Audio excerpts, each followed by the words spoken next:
Good afternoon, everyone. We have a lot of news today, and I have quite a few announcements for you, so let's get to it. First, on behalf of the President and the White House, we express our deepest condolences to the family of New York police officer Islam, who made the ultimate sacrifice in defense of his fellow New Yorkers. As the funeral services are held in New York City today, everyone at the White House is keeping the officer's family, friends, and fellow NYPD law enforcement officers in our thoughts and prayers. The President has always, and will always, proudly stand with our men and women in blue. May God bless Officer Islam and the other individuals who were tragically killed in this senseless act of violence. In other news, President Trump's working visit to Scotland was a huge success. In less than 48 hours, President Trump brokered the biggest, most impactful trade deal in history and prevented a war in Asia for the second time since he took office. We have never had a president who wields the full power of the United States to negotiate good deals for our country and its people like President Trump. This is what maximum leverage looks like. On the peace front, President Trump helped deliver an immediate and unconditional ceasefire between Thailand and Cambodia. The two countries were engaged in a deadly conflict that had displaced more than 300,000 people until President Trump stepped in to put an end to it. The president spoke directly on the phone with the acting Prime Minister of Thailand and the Prime Minister of Cambodia to inform both leaders that unless they brought their conflict to an end, there would be no trade discussions or agreements with the United States. Almost immediately afterward, a peace was brokered that will save thousands of lives and allowed for trade negotiations with these countries to resume, and they have. The president has now ended conflicts between Thailand and Cambodia, Israel and Iran, Rwanda and the Democratic Republic of the Congo, India and Pakistan, Serbia and Kosovo, and Egypt and Ethiopia. This means President Trump has brokered, on average, about one peace deal or ceasefire per month during his 6 months in office. It's well past time that President Trump was awarded the Nobel Peace Prize. I know the topic of Israel is on everyone's mind. I have an update from Special Envoy Steve Witkoff, who I got off the phone with this morning. Special Envoy Witkoff and Ambassador Huckabee had a very productive meeting with Prime Minister Netanyahu and other officials today in Israel on the topic of delivering much-needed food and aid to Gaza. President Trump is a humanitarian with a big heart, and that's why he sent Special Envoy Witkoff to the region in an effort to save lives and end this crisis. Tomorrow, Special Envoy Witkoff and Ambassador Huckabee will be traveling into Gaza to inspect the current distribution sites and secure a plan to deliver more food and meet with local Gazans to hear firsthand about this dire situation on the ground. The Special Envoy and the Ambassador will brief the President immediately after their visit to approve a final plan for food and aid distribution into the region, and we will provide more details for all of you once that plan is approved and agreed on by the President of the United States. On the trade front, the President secured a historic trade agreement with the European Union that puts America first and fundamentally strengthens the economic relationship between the two largest economies in the world. This deal delivers on two of President Trump's core promises on trade, supercharging America's manufacturing capacity and opening up foreign market access to American businesses. The deal guarantees that American businesses will have unprecedented levels of access to the European Union markets to export our American-made goods. Also, as part of this agreement, the EU will purchase $750 billion in U.S. energy to strengthen our energy dominance, reduce European reliance on adversarial sources, and narrow our trade deficit with the EU. The EU will also make new investments of $60 billion in the United States, in addition to the more than $100 billion the EU companies already invest in the U.S. every year.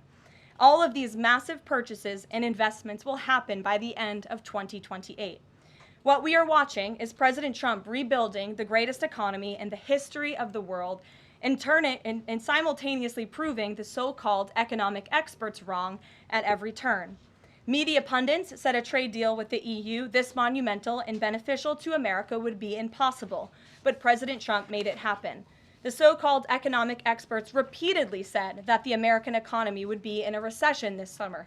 Well, summer is here. It's almost over.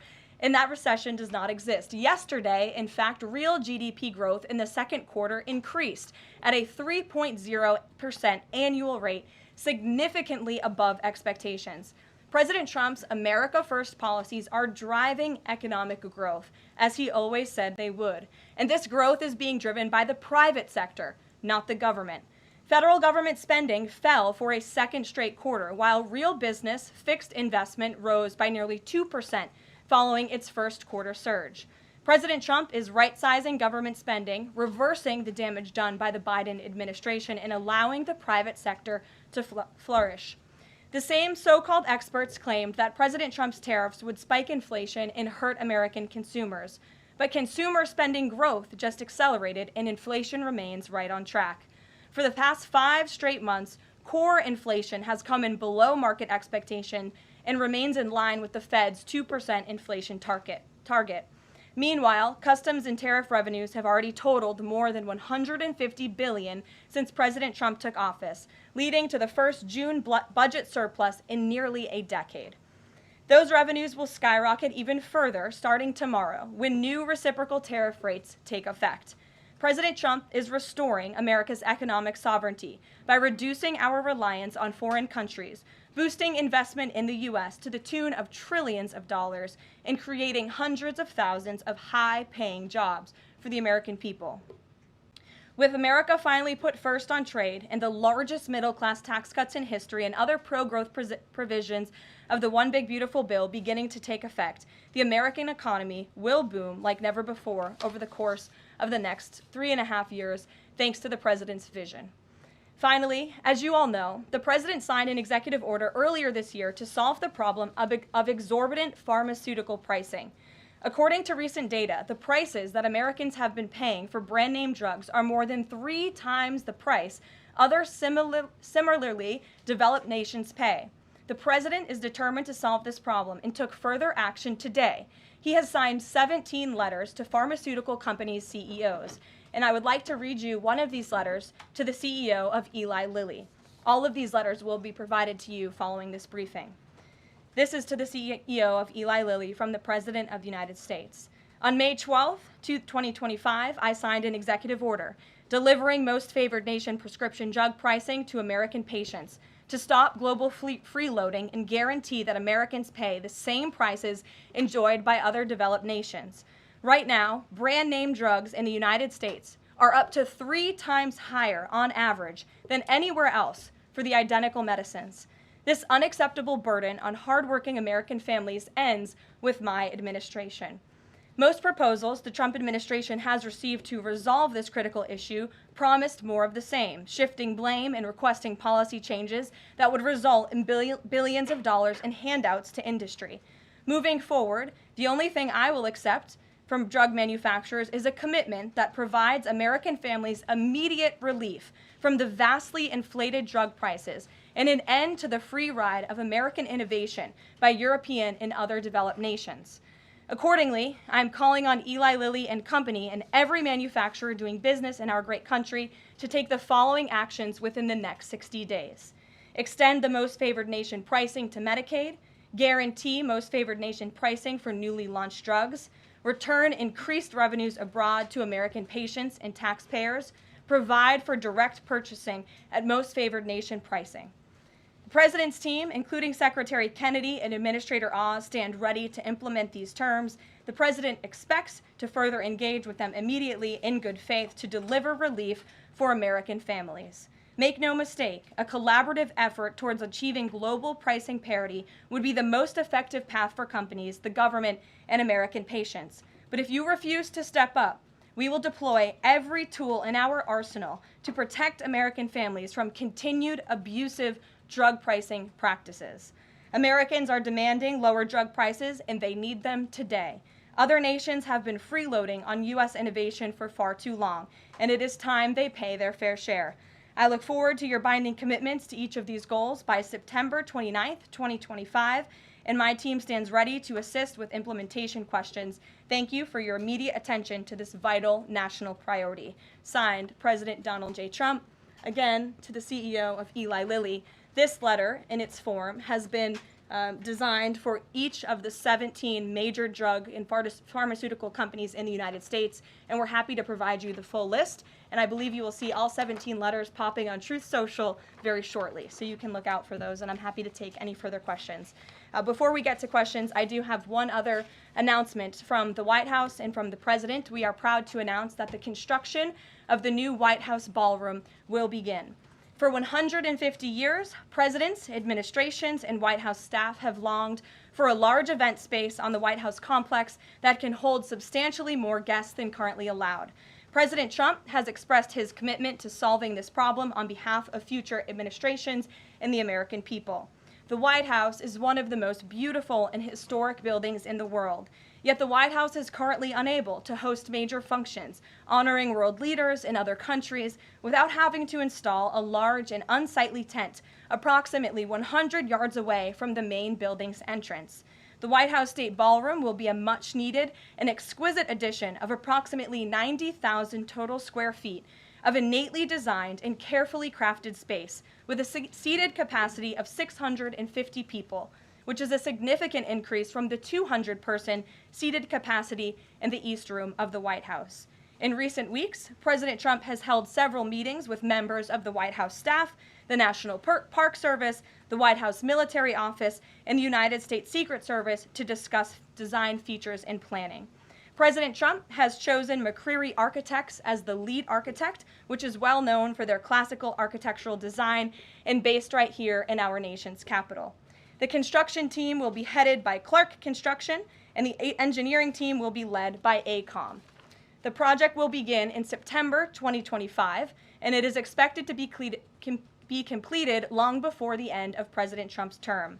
President Trump and other donors have generously committed to donating the funds necessary to build this approximately $200 million structure.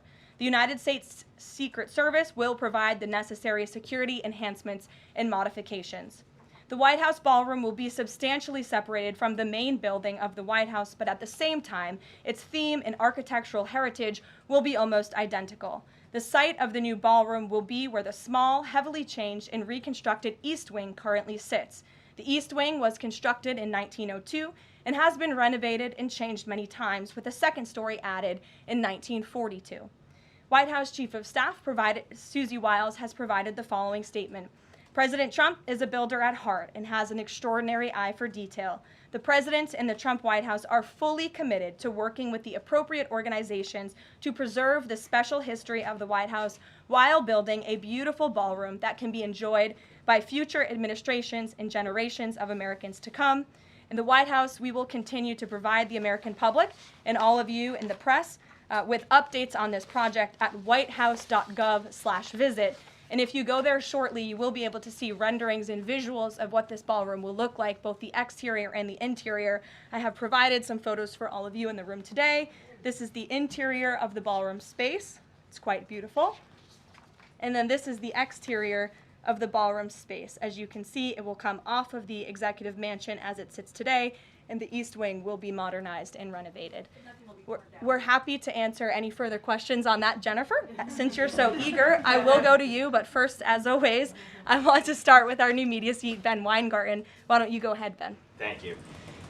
In light of the release, the declassification of the annex to the Durham report today, beyond any potential prosecutions, the outcomes of which will likely be uncertain, what does the President believe justice for Russiagate ought to entail? Might it include restitution for those whose lives were upended as a consequence of Russiagate, and perhaps a major reorganization of the national security apparatus? Well, I think a major organization of the national security apparatus, at least here at the White House within the National Security Council, has indeed taken place, and the President entrusts his current CIA director, John Ratcliffe, and our ODNI director, Tulsi Gabbard, to make the necessary changes to ensure classified intelligence, especially that could implement or hurt the national security of our country does not make its way into the hands of irresponsible actors who want to politicize that intelligence for their own end. Since you brought up the declassification report that was put out by Senator Grassley today, I'm glad you brought it up because this should be a story every outlet in this room should be covering. This is further evidence that Hillary Clinton approved the Russia hoax against President Trump. Her campaign financed it. Again, she approved it. And the FBI and the CIA were both weaponized to, as our director of CIA has said, accelerate this hoax against then candidate and former President Trump. To answer the heart of your question, the president wants to see justice served, and he trusts the Attorney General and the Department of Justice to implement that justice and hold these people accountable. One more question, briefly, Sure. if I may, on a totally different topic. There's been legislation reintroduced in the House and Senate on designating the Muslim Brotherhood as a terrorist organization. The Muslim Brotherhood is considered by many to be the fountainhead of Sunni Islamic supremacism from which Hamas and other groups have spawned, with a nexus to domestic organizations as well. Does the president support designating the Muslim Brotherhood as a terrorist organization? Frankly, I'm not sure because I haven't talked to him, and I would never want to get ahead of the National Security Council on specific designations. It sounds like something this administration would support, but we can get a firm answer for you. How's that? Thank you. Thanks for being here. Jennifer, go ahead. Eager beaver today. How much of the East Wing will be torn down? The entire East Wing or just parts of it? So the East Wing is going to be modernized. The necessary construction will take place. And for those who are housed in the East Wing, including the Office of the First Lady, the White House Military Office, the White House Visitors Offices, those offices will be temporarily relocated while the East Wing is being modernized. And then on Israel-Gaza, there are some reports that negotiations with Hamas might not be continuing. Did you get any updates from Steve Witkoff on that? I did. Special Envoy Witkoff is actively talking with our counterparts in Israel about that, and he wants to give some grace to the president so he can fully brief the president on what he's learning on the ground in both Israel and Gaza. But the president put out a very strong statement on Truth Social this morning, which I'm sure you saw, and he said the quickest way to end this entire conflict, the humanitarian crisis that we've seen, and the crisis in Israel that of course started on October 7th when Hamas brutally kidnapped and raped innocent Israelis, that terrible terrorist attack, is for Hamas to surrender, to release all of the hostages, and to end this conflict. And that's what the president wants to see. He's made that very clear. But the special envoy will be in Gaza tomorrow, as I shared with you previously. Josh.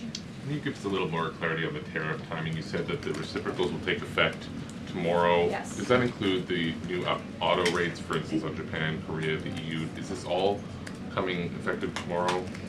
So some of the countries you just mentioned, Japan, South Korea, they have bespoke trade deals that the president cut, which, just to backtrack for a second, Josh, we promised that the president would negotiate with countries all around the world to cut tailor-made trade deals depending on those countries' challenges, how badly they've ripped off the United States of America and our manufacturing industry and our workforce in the past. And he has done that. Of our 18 major trading partners, 2/3 of those trading partners have a deal. We've sent out 17 letters to countries around the world. And the rest of those countries that either do not have a deal or have a letter, they will be hearing from this administration by the midnight deadline tonight. So yes, tomorrow, August 1st, the reciprocal rates will be going into effect. If more deals are cut between now and midnight, I will never count out the president. You've seen him do it before. He cut 3 deals in one day very recently. So we'll see what happens. I do know foreign leaders are ringing his phone, realizing this deadline is a real thing for them tomorrow, and they're bringing offers to the table. And we were reporting that the president wants to meet David Solomon of Goldman Sachs today. Can you say what they'll discuss, if anything, in that meeting? I won't discuss the president's private meetings from this podium, and it hasn't taken place yet unless he gives me liberty to do so. And finally, have you talked with the president about his position on the stock trading ban bill before Congress? He obviously had pretty loaded comments about Senator Hawley. There's some reporting that they've since spoken. What is his position on the current status of that bill? The president has spoken to Senator Hawley, who called him, and the president took that call. As the president said in the Roosevelt Room yesterday, conceptually, he of course supports the idea of ensuring that members of Congress and United States senators who are here for public service cannot enrich themselves. And the reason that this idea to put a ban on stock trading for members of Congress is even a thing is because of Nancy Pelosi. I mean, she is rightfully criticized because she makes, I think, $174,000 a year, yet she has a net worth of approximately $413 million. In 2024, Nancy Pelosi's stock portfolio, this was a fascinating statistic to me, grew 70% in 1 year in 2024, and her portfolio outperformed every single large hedge fund in that same year and even more than doubled the returns of Warren Buffett's Berkshire Hathaway. So I think the president stands with the American people on this. He doesn't want to see people like Nancy Pelosi enriching themselves off of public service and ripping off their constituents in the process. As for the mechanics of the legislation and how it will move forward, the White House continues to be in discussions with our friends on Capitol Hill. Emily, in a new seat today. Thanks, Caroline. I wanted to ask about this report that the president wants to host a G20 meeting at Trump Durrell. How is he going to do that considering all the preparations that have been going on in South Africa? And also, would that be seen as his businesses possibly profiting from hosting this kind of meeting? I would reject that premise entirely. We have announcements and details forthcoming on the G20, but my understanding is no firm announcement is ready to be made at this time. I did see the report, but we're not in a place to confirm it just yet. Michelle? Just on the tariffs, what are the logistics for imposing those? Does the president have to sign an executive order tonight? What's the timing on that? Yes, and he will be signing an executive order at some point this afternoon or later this evening. And as always, we'll keep you posted when that happens, and it will be released from our office. And there's some of these countries that have they all had contact with U.S. officials, or are there some countries that are going to get letters that have had no opportunity to negotiate with the United States? Well, there's a lot of countries that I know have reached out. I believe it's upwards of 200 countries around the world have reached out to the trade and tariff team. Of course, as I said previously and the president said, we're going to prioritize our key trading partners, which we have done. Like I said, of the 18, 2/3 of those we have cut these tailor-made deals with. But I do know that the trade team has been working around the clock to try to be in correspondence with as many countries as possible. But if they haven't heard from us yet, they will in the form of a letter or an executive order by midnight tonight. We'll go to the back. Sure, go ahead. In the back left. Thank you. Amanda, yes. Thank you very much. I have a ask about the U.S. Amanda, you can go on. U.S. and South Korea tariff negotiations. At the tariff negotiation between South Korea and the United States concluded yesterday. President Trump stated on his SNS, Truth Social, that he would announce the specific details of the investment in the United States at the South Korea United States Summit in 2 weeks. My question is this tariff negotiation a final agreement, or is further negotiation necessary? Well, yes, as you know, the president met with representatives of the Republic of South Korea here at the White House yesterday, and they did, in fact, reach a deal. And South Korea will pay a 15% tariff rate, including 15% on autos, while providing historic market access to American goods like autos and rice. Korea will purchase $100 billion in American energy by 2028. And the centerpiece of this deal is that South Korea has agreed to invest $350 billion at the president's direction to revitalize American industry. 90% of those profits will go to the United States government to help pay down our debt and for other matters at the president's choosing. So it was a very successful meeting yesterday. When it's set up the further U.S.-South Korea summit day? I'll get you something on that. I don't have it at my fingertips. Okay, Amanda. Thank you, Caroline. There are a number of congressional Republicans who have raised the alarm about the fact that roughly 80% of pharmaceuticals are either manufactured or their precursors are manufactured in either China or India. There are some pieces of legislation, some recommendations, which include either onshoring, nearshoring, or friendshoring, those components of that. Do you know if the president intends to throw the weight of the executive behind that? I don't have any updates for you at this time. I do have an update on our EU trade deal. I stand corrected. It's not $60 billion in investments. It's $600 billion in investments. I want to make that very clear. And I personally watched the president behind closed doors with the European president in Scotland negotiating this deal. And he got the most juice out of that squeeze that he could. And he was constantly looking out for America's interests. So I just wanted to clarify that one point. Deanna. Thanks, Caroline. For the countries that don't have a deal yet, should we be looking at the April 2nd chart at all Or is he negotiating and talking about having a set tariff rate, 10%, 20%? Those discussions are taking place with the trade team today, and again, we'll provide further guidance with that executive order once it is signed, and the answer to that question will be in that executive order. Is he looking to provide any more extensions today after his phone call with Mexico? Is there any other conversations like that? I do know that other foreign leaders around the world have reached out, and if the president decides to share the conclusions of those calls with all of you, he will do so himself. But I do want to reiterate what the president said about Mexico. Mexico is still paying tariffs. They're paying a 25% tariff on fentanyl, 25% tariff on cars, a 50% tariff on steel, aluminum, and copper. And additionally, Mexico has agreed to immediately terminate its non-tariff trade barriers, of which there are many. And as the president said, we will continue to talk to Mexico over the next 90 days with the goal of signing a larger trade deal. The key to this, again, is Mexico has agreed to terminate those non-tariff barriers and to continue to work with us in good faith. Mexico is a very unique situation of all the other countries around the world because, of course, we share our southern border with Mexico, which we've seen an increase in cooperation between Mexico's President Claudia Sheinbaum and our administration on clamping down on drug trafficking and human trafficking at the southern border. We appreciate those efforts and will continue to work in good faith and to continue to have these trade discussions as well. Joey. Yeah, thanks, Caroline. Just clarifying on a previous question.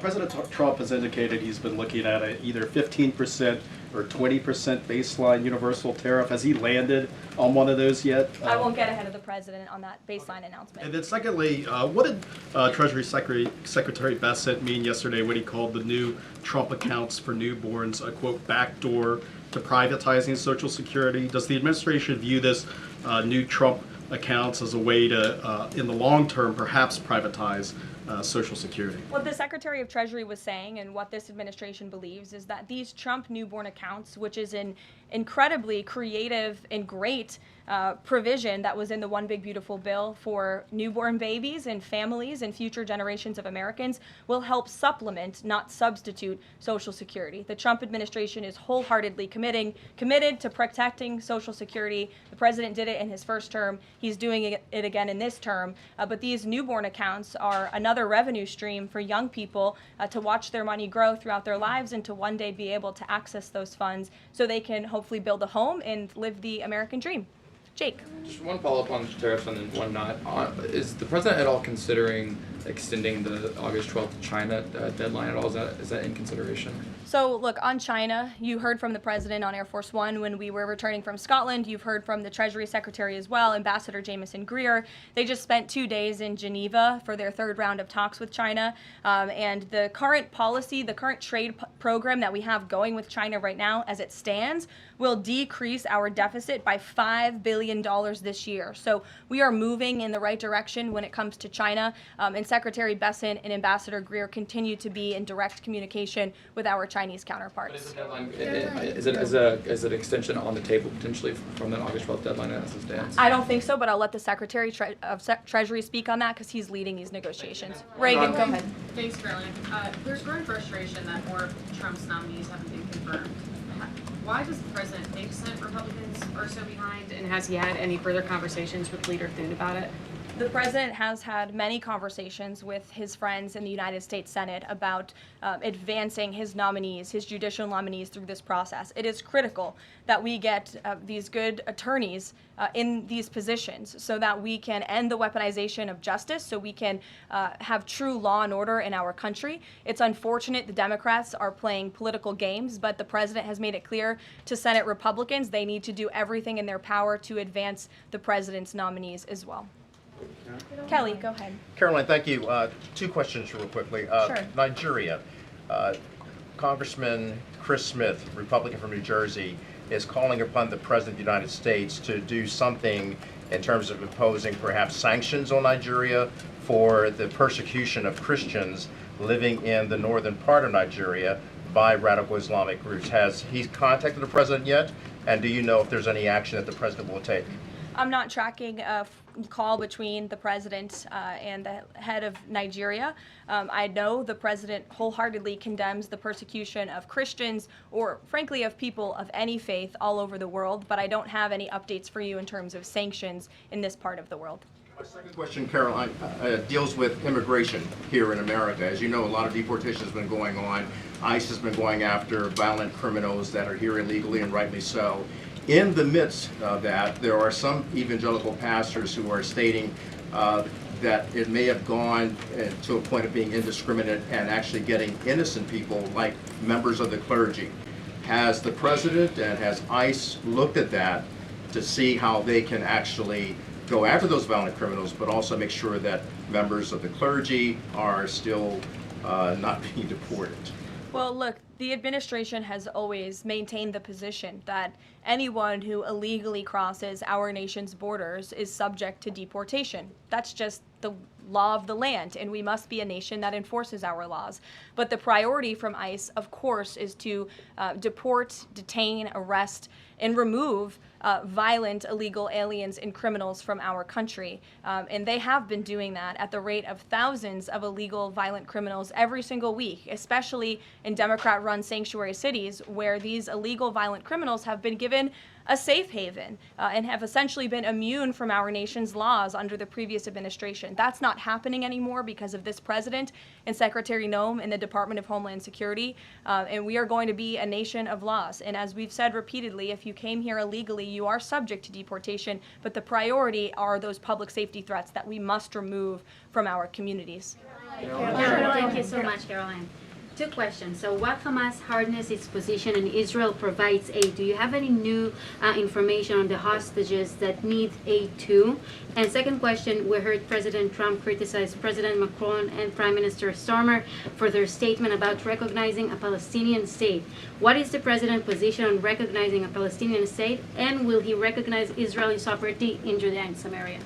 I can answer both of those questions for you. On the second question about a Palestinian state, the president expressed his displeasure and his disagreement with the leaders of France, the United Kingdom, and Canada. He feels as though that's rewarding Hamas at a time where Hamas is the true impediment to a ceasefire and to the release of all of the hostages. So to your first question, the president wants to see all of the hostages released. He cares deeply about this. He has met with many of the former hostages, many of the families of those who have loved ones who are still being held hostage in Gaza. I have met with them too. It is absolutely devastating what these poor people have been through, and the president is always thinking about them, and that's why he's designated his special envoy, Steve Witkoff, who's doing a tremendous job to release the hostages and to end this conflict. But the president has always said the last remaining hostages, now there are 20 living hostages in Gaza, will always be the hardest because Hamas is unfortunately using these innocent people as bargaining chips. But nevertheless, we are committed to seeing this come to an end. Elizabeth. Thanks, Caroline. Part of the settlement with Brown prohibits it from performing transgender procedures or prescribing hormone puberty blockers, that type of thing. Will eliminating these types of procedures be a priority for the Trump administration in negotiations with other universities? I can tell you that ending the chemical castration of children in our country is a priority of this administration. We've talked to many of these universities about it, but the president has also taken very strong action to cut off the funding for any medical institution in this country that provides those barbaric procedures. The Brown University agreement, since you brought it up, is yet another win to root out anti-Semitic behavior on our nation's college campuses and unlawful racial discrimination. Brown has agreed to no longer allow unlawful racial discrimination in admissions or university programming. They have agreed to provide access to all relevant data and information to rigorously assess compliance with its commitment to merit-based admissions, and they will pay $50 million over 10 years to state workforce development organizations that comply with anti-discrimination laws, supporting regional economic growth and career opportunities. Brown will also adopt the definitions of male and female from President Trump's executive order, defending women and gender ideology extremism for women's sports, programming, facilities, and housing. Brown will no longer perform gender gender reassignment surgeries on minors or prescribe them puberty blockers or cross-sex hormones. And Brown will take steps to improve the campus climate for Jewish students and combat anti-Semitism on their campus. This is yet another huge win for American students and for those who love our country and want to abide by our country's laws. On the topic of defending women from gender ideology extremism and helping women's sports, the president will be signing an executive order at 4 o'clock today with some very famous professional athletes whom I'm sure you all know. And that executive order will be focused on strengthening athletics in our country and making America healthy again. And we are going to re-implement the presidential fitness test in America's schools, which is, I think, something all Americans can get behind. So you'll hear from the president in 2 hours, and we will see you all there. Thank you.